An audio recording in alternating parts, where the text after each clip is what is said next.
Did you know that out of the 195 countries in the world, 71 of them have homosexuality as a criminalized behavior?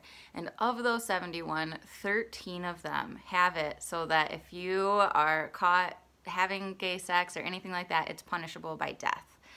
When Pope Francis speaks, he is not exclusively speaking to the United States. Worldwide, we have a crisis where we know that Christians are persecuted and we know that homosexuals are persecuted. When we look at Nigeria or Yemen, there are several different places where the method of killing a person that's caught being homosexual is actually biblical. It's death by stoning.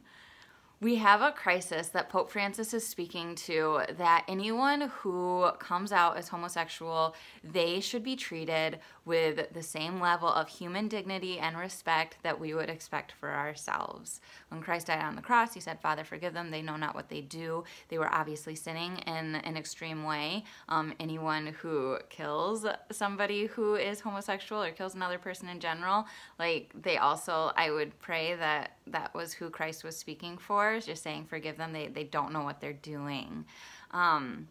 So when we look at Pope Francis being skewed by the media, with things being taken out of context, being mistranslated, we still have to just bear in mind he is the Christ figure to the world. It's not just to the United States. You're talking about all 7 continents, all 195 countries. And we have to take that into account when we are scrutinizing how he talks. So, hi, I'm Allie Marie. This is my Catholic perspective. Feel free to subscribe, like. Typically, these types of videos, current events, are private to my Patreon, to my patrons over on Patreon. But I decided that because everyone's talking about this one and there is a huge uproar against Pope Francis, that this side of the argument does need to be heard publicly, because it is, there have been a lot of reactions opposed to responses. The whole fact that translation is imperative, even when we look at the Bible, right? The Catholic faith is founded on direct translations. There are so many words that the Catholic Church understands to be interpreted in a particular way that makes a huge difference. When we look at Mary, for instance, she had her firstborn, and it wasn't until she and Joseph were wed that they, this or that. So the word "until" has, the translation that we as Catholics understand is, it just means up until that point. It doesn't mean that it happened after. And so that edifies that we understand her to have been a perpetual virgin, that Jesus did not have any biological siblings through Mary. There are a lot of different aspects. So when we look at direct translations, Pope Francis, I am not a Spanish speaker. When he said civil union, he was actually saying civil coexistence. Civil convivencia civil, it's like coexistence, civil coexistence. And the way, by his second statement, is that he understanding that is that homosexual persons have to be protected legally. He's not saying that it is a homosexual civil union. The word more directly translates to a coexistence, to respecting these people as human beings, as worthy of dignity and respect. I recently just had a friend come out as gay on his Facebook. And in the United States, you can do that. Everyone comments, everyone's like, "Wow, go you, so proud of you, you're so courageous." And it's true, it does take a level of courage. I personally have not responded because I feel that that's a conversation that needs to be had in person. But when they posted, they said, I might lose some friends over this, I might do this, but I have to live my life as who I am, and, I deserve a great love story. And so when we know people who are gay, there is a one-on-one relationship there. This isn't we have to condemn this entire group of human beings because the way that they are deciding to live their life doesn't agree with how I think they should live their life, or how the Bible might say that they need to live their life, or the catechism, anything like that. They are first and foremost a human being worthy of dignity and respect. And that is what Pope Francis was attempting to bring to the forefront because of the persecution that happens worldwide. Again, 71 countries, it is illegal to be homosexual. It is criminally punishable. You're talking about jail time, imprisonment, up to life. And then in 13 of those countries that you can actually be stoned to death and be put to death by the death penalty. It's not anything to kid about. And it's not like Pope Francis said, oh, well, we need to be more civilly, coexistent with homosexuals, especially those Americans. Man, let me tell you about them. They have a real problem. He said nothing of the sort. He wasn't even directed at America. We have legal gay marriage. We have legal everything. People can be who they want to be, and that's something about free will that we always want to give, as long as it is not to the detriment of another person, as long as it is promoting the common good. Pope Francis did not say they should be able to adopt children. That is not something, that would be something that would be not in line with the catechism, with church understanding, biblical understanding, because every human being has a right to a mother and a father. Due to the inherent differences in those genders. Now that I'm a mother of two, I'm on Baby Center and I see all these moms post about how their husband just doesn't understand, he doesn't help, he doesn't do this or that until he's asked, and then even when he's asked, it takes this long, and he just doesn't understand how much work it takes to raise a child and all these things.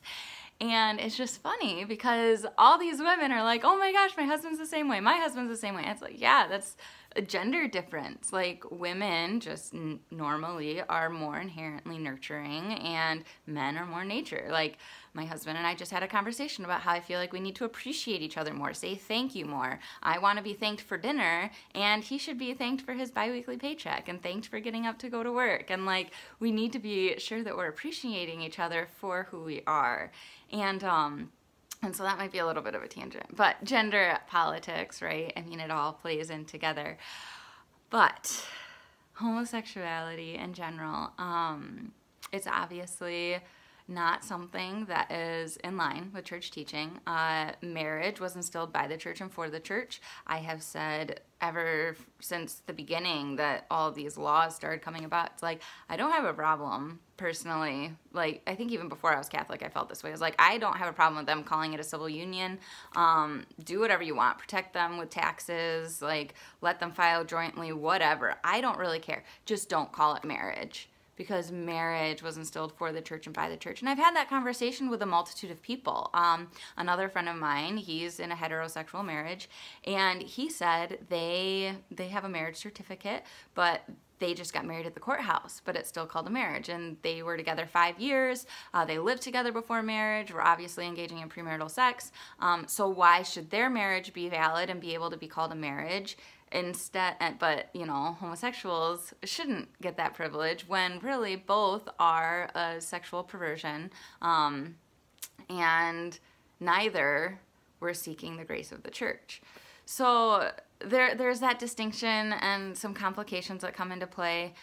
There's definitely gray area and some misunderstandings and confusions, but ultimately, when Pope Francis made this statement, you can talk about the mistranslation, you can talk about the media skewing what he said, you can talk about all these things, but at the end of the day, it's not the United States that he was addressing. I mean, you look at the Middle East, Iran, Yemen, Saudi Arabia, Afghanistan, all these places where it is legal to kill somebody who has engaged in homosexual acts. And as Catholics, we are against the death penalty altogether. If you look at the catechism, you look at everything, we can't support the death penalty in any case. In the case of murder, anything. That's not something that the church condones or approves of, because every person is worthy of dignity and respect. Due process is important. There are ways to deal with criminals who do actual criminal acts against another person that do need to be dealt with. When you're talking about consensual, free will, that is just, and not causing harm, direct harm to another human being, that is still attempting at least to uphold the dignity and respect of another person, like that needs to be offered and respected. And when we talk about religious freedom, I mean, gay pride in and of itself, LGBTQ, is ultimately, I've talked about this before, it's ultimately a religion on itself, in and of itself.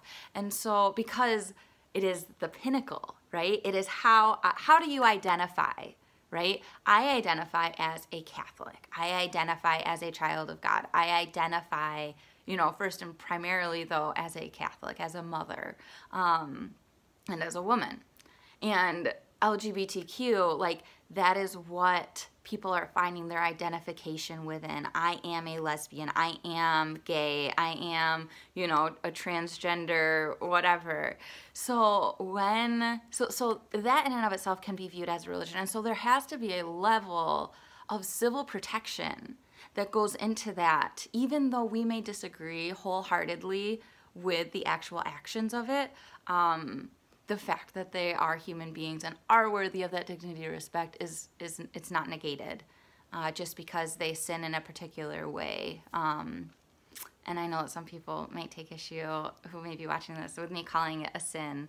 Ultimately, that's what the church teaches that it is. And but we aren't to condemn anybody. There, one of my favorite songs is I Will Follow You Into the Dark by Death Cab for Cutie, or whatever. And one of the lines talks about how he went to Catholic school, and the nun ultimately told him, "Fear is the heart of love," and he never looked back. So fear as the heart of love is not what we want to be teaching. We don't want to say, you have to act this way or you're going to hell. We are not in the business of condemning people. That is not what the Catholic faith is about. It is about love. It is about dignity and respect. It is about the common good. It is about protection and ultimately family. There are so many levels of what the Catholic faith actually stands for, and condemnation from another human being is not one of them. And so we have to be prudent and be sure that we are on the side of justice in the fact that we are criminalizing actual criminal activity that is doing harm to another. While we can make the argument that homosexual acts, causes indirect harm in XYZ manners, like that can be a discussion for another day. But this, first and foremost, is just worldwide, there's an issue. And nobody should be being put to death because they are exercising their free will, because they are just choosing to live in a different way that ultimately is not bringing any direct harm against another human being.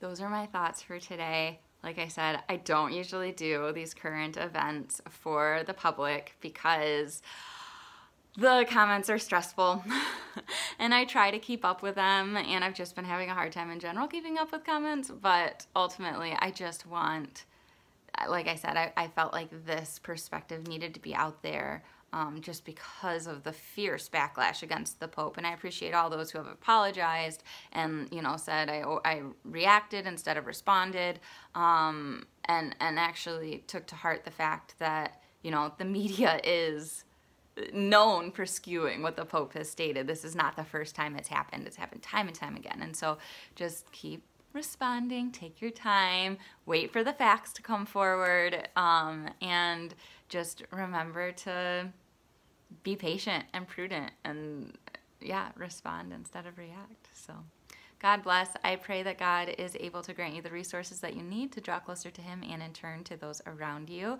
And I pray that you're able to make it a great day. I'll see you in the comments, and then patrons, I'll see you on Sunday.